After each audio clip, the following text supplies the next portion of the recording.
and welcome to my channel. I'm Mandi Grace, author of 10 young adult novels so far, 8 of which I'm rewriting this year. Welcome to vlog 14 of that adventure, which is also the first vlog of Camp Nano. Why am I wearing this Christmas sweatshirt, you might ask? It's the 1st of April. It was snowing yesterday. Don't judge me. It's cold.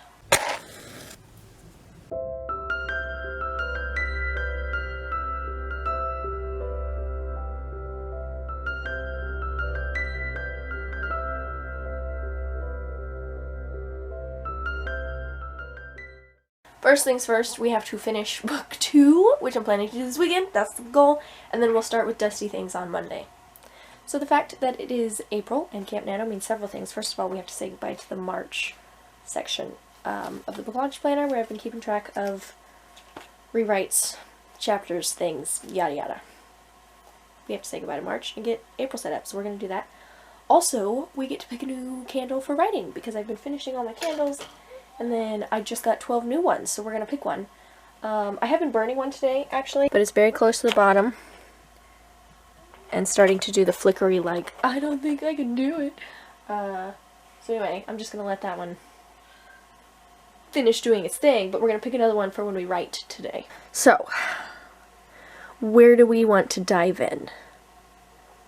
I'm thinking Rivendell. This will get me through, what, a week? No, I'm kidding. We'll find out. Look how productive we were. Honestly, what I'm getting from all of this is that I work 4 days a week. Four. It's probably 4 here too, but the other ones were, you know, in February.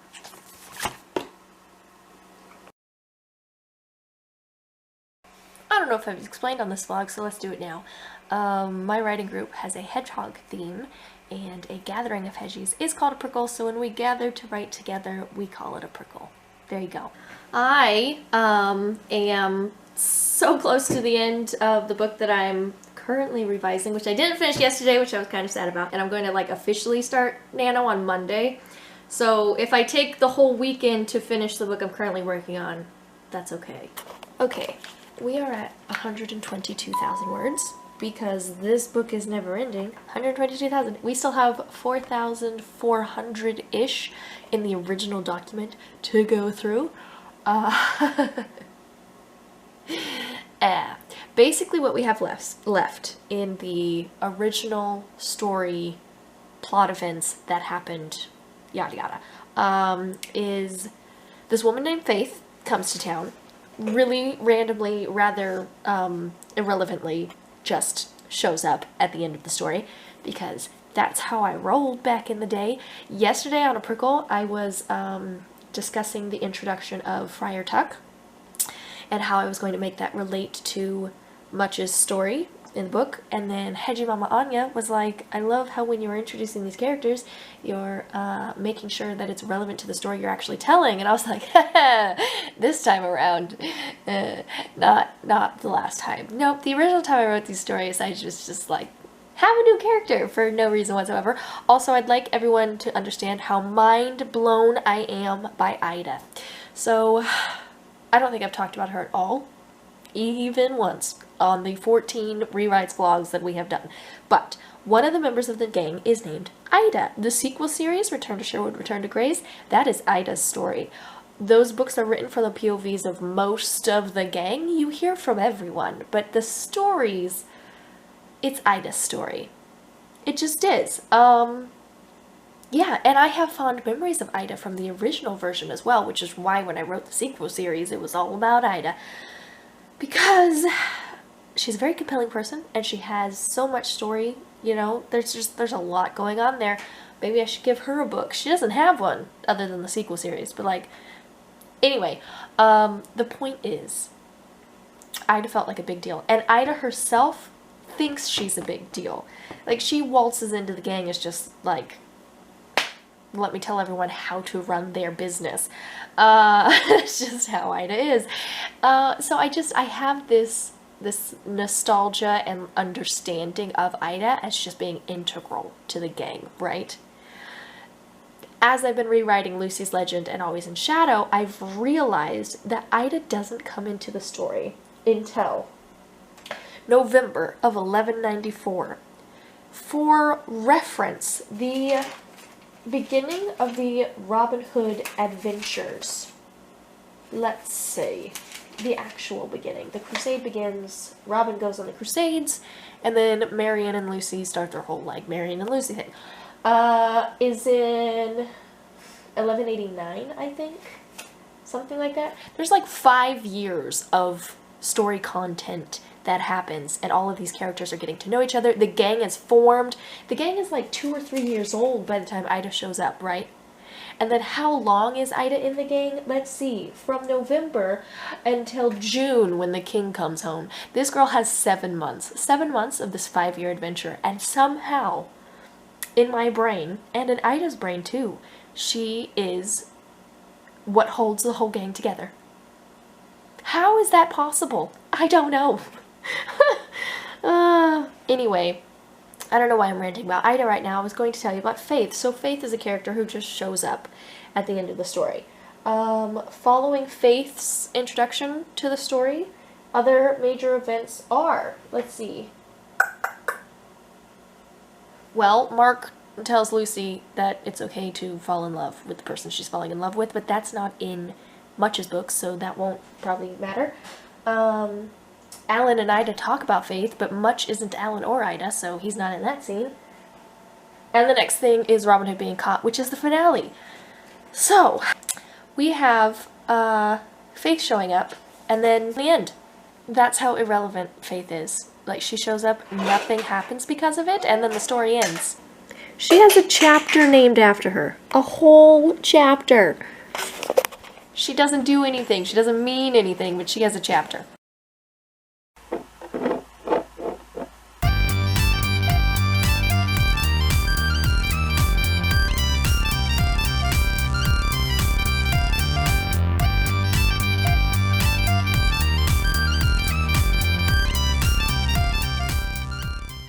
I am desperately trying to finish the rewrites of Book 2 in the Robin Hood series that I'm rewriting, because I really wanted April to be focused on something else for Camp Nano, specifically Book 3 in the series, but I'm not quite done with Book 2.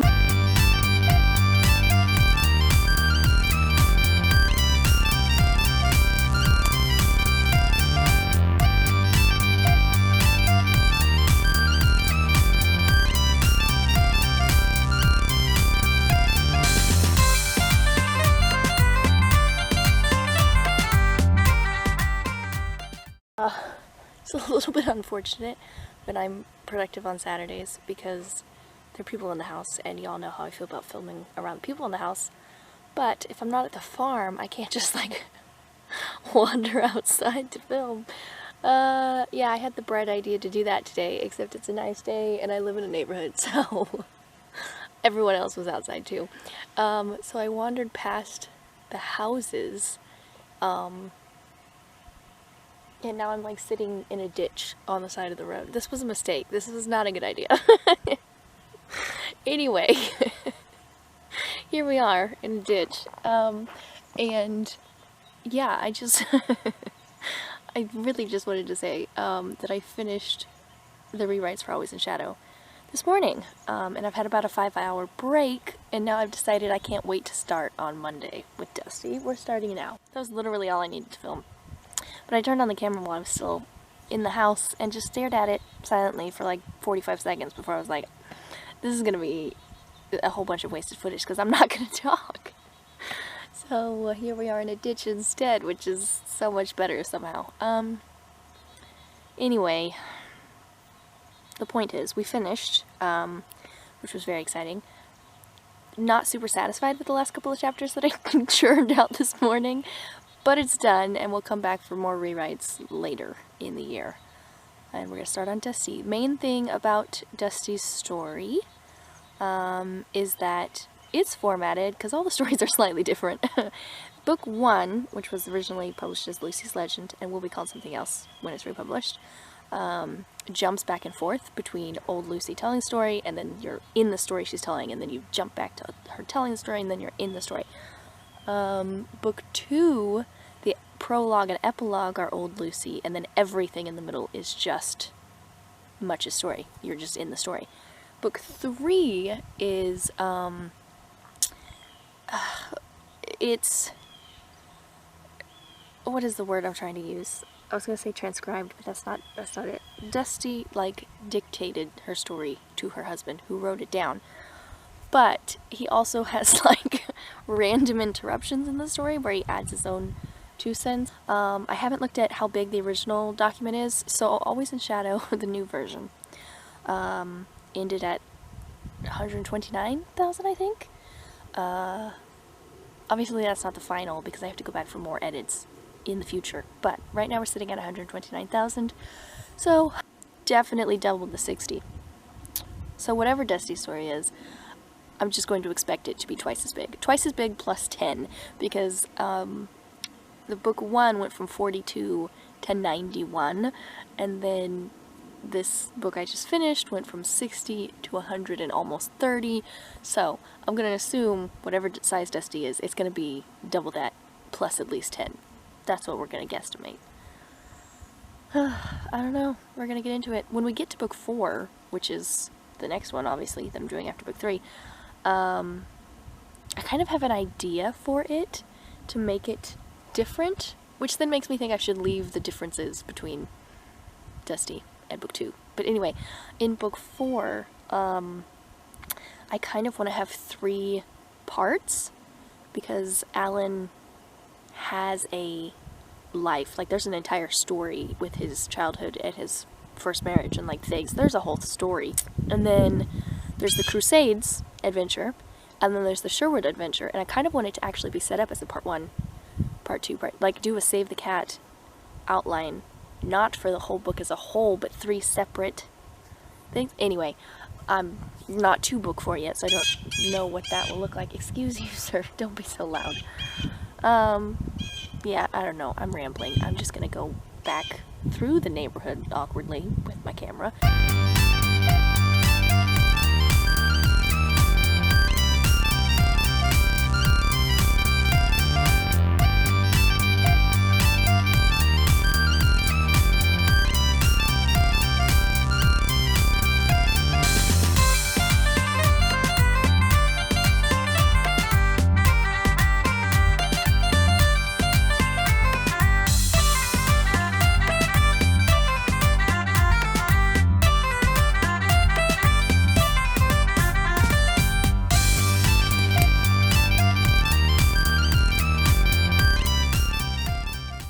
Rivendell is already going down. I outlined Dusty's story yesterday, and it seemed to stop naturally with the Save the Cat outline at her wedding rather than at the end of the Sherwood Adventures. All of the companion novels start like in the childhood of the character that they're about, and then run through the Crusades if that's where they were, and then the Sherwood Adventures if that's where they were. They all end at the same spot.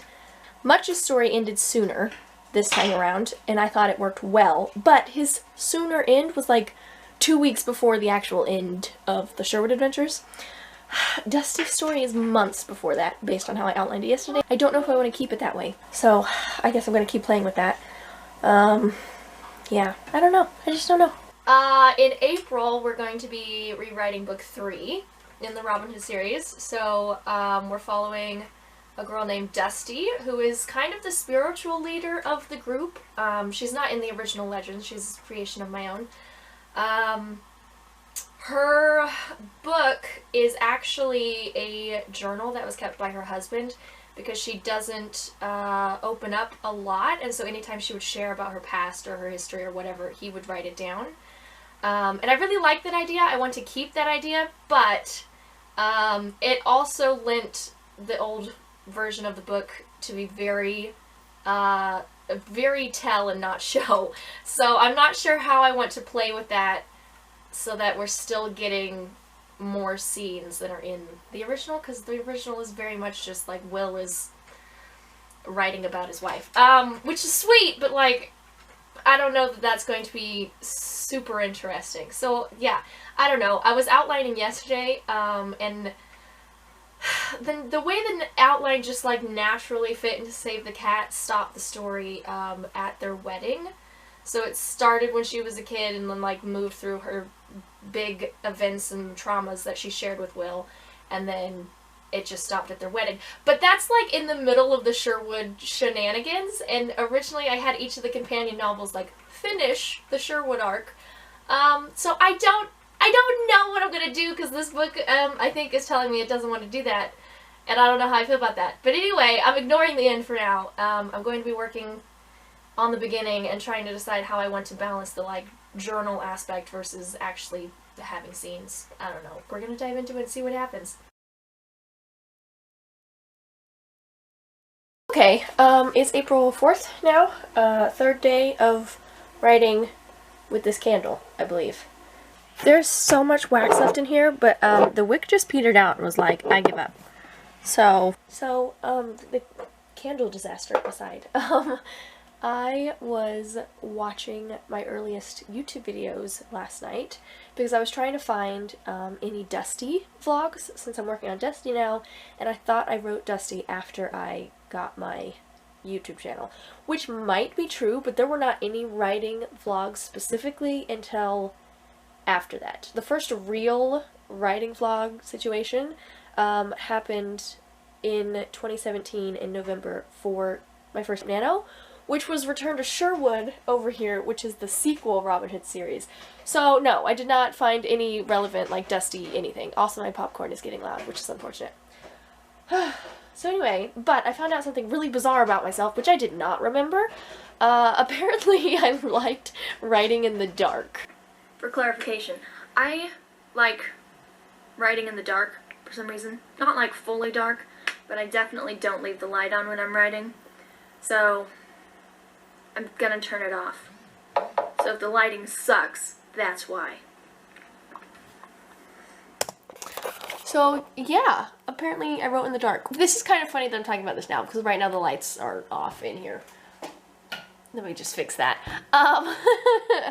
I did not remember this about myself, and when I was watching it last night, I was like, really? That's weird. But since then I've been thinking about it, and I think what was really happening was that I didn't like just like the yellow glare of the light in my room, so I preferred the natural lighting, and the natural lighting wasn't super bright because I had one window and it was blocked by a line of trees. So I think that's really why I was writing in the dark, and it wasn't that I liked darkness, although maybe I did, I don't know. This has nothing to do with the book that I'm currently writing, but it was something I came across last night because I was looking for Dusty vlogs, which don't exist apparently. So yeah, I'm telling you about it. There you go. That's a great question, Lauren. I have no idea. I am on chapter 2 in the rewrites of book 3. I don't actually know what I'm going to be doing.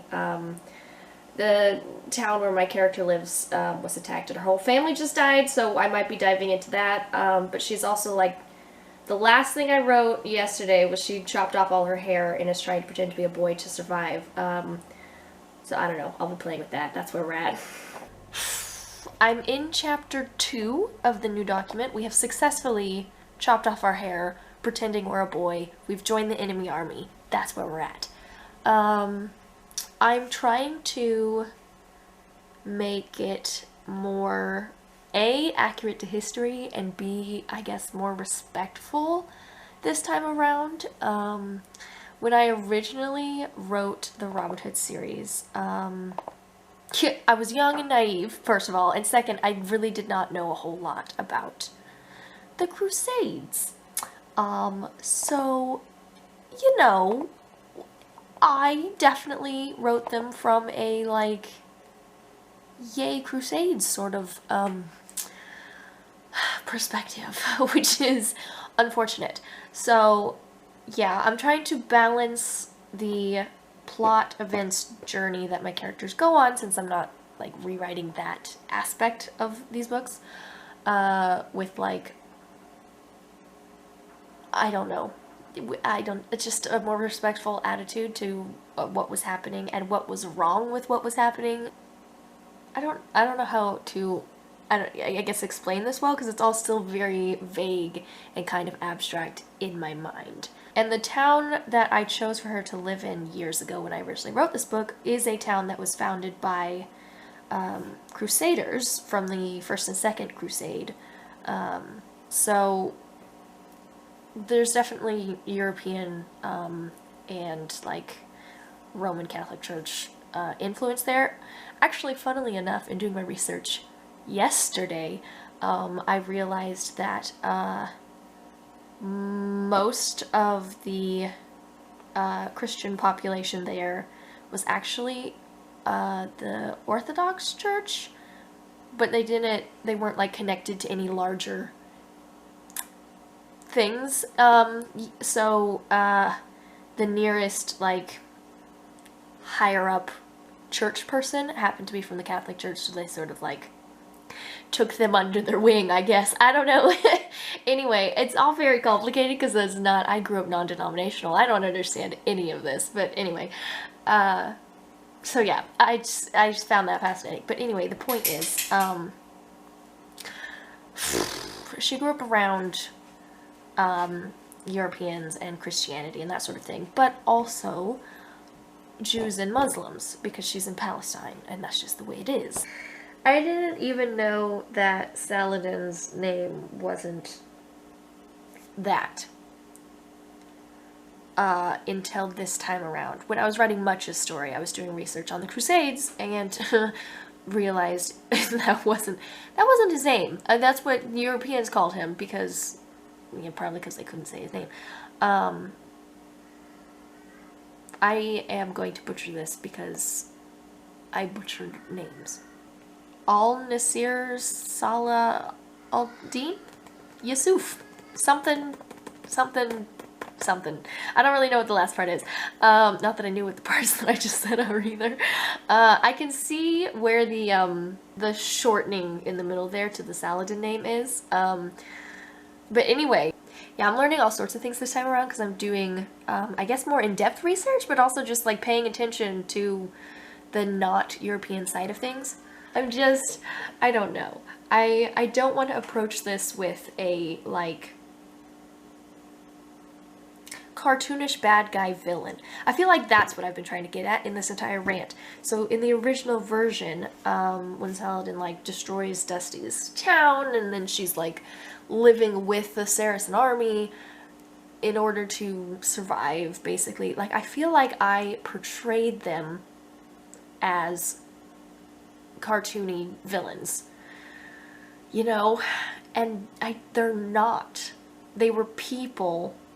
They were three-dimensional. They had their own like desires and passions and reasons for doing what they were doing, and I want that to be evident in my story this time around, without also going too deep into it, because I'm not writing a crusade story. This is the same discussion I was having with Much, except his was more related to, like, the Christian church of the time. But anyway, I'm not writing a crusade story. I'm writing a Robin Hood story that happens to be set in this time period and deal with some of these events. So, I don't want to go too deep into it, but I definitely want, I want the bad guys to not be portrayed the way that they are in the originals. There. I finally got all the abstract ideas down into the actual concrete thought I was trying to get to. That's the one. Anyway, the point is, she was with the army, but now she's about to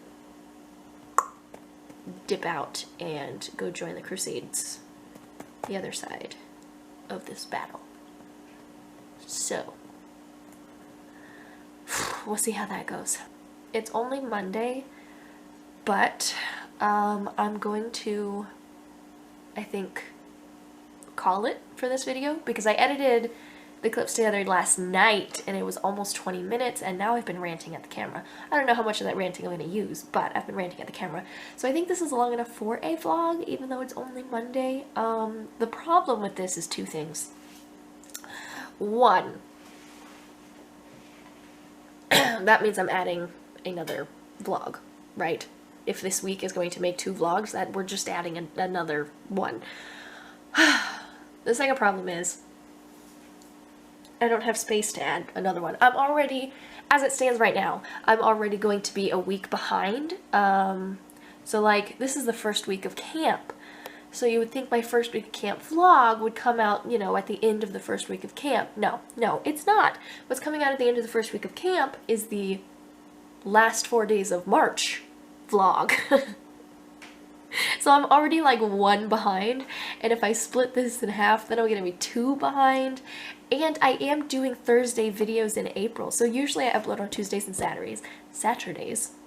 Anyway, yes, I upload on Tuesdays and Saturdays, but I throw in Thursdays sometimes if I have extra videos.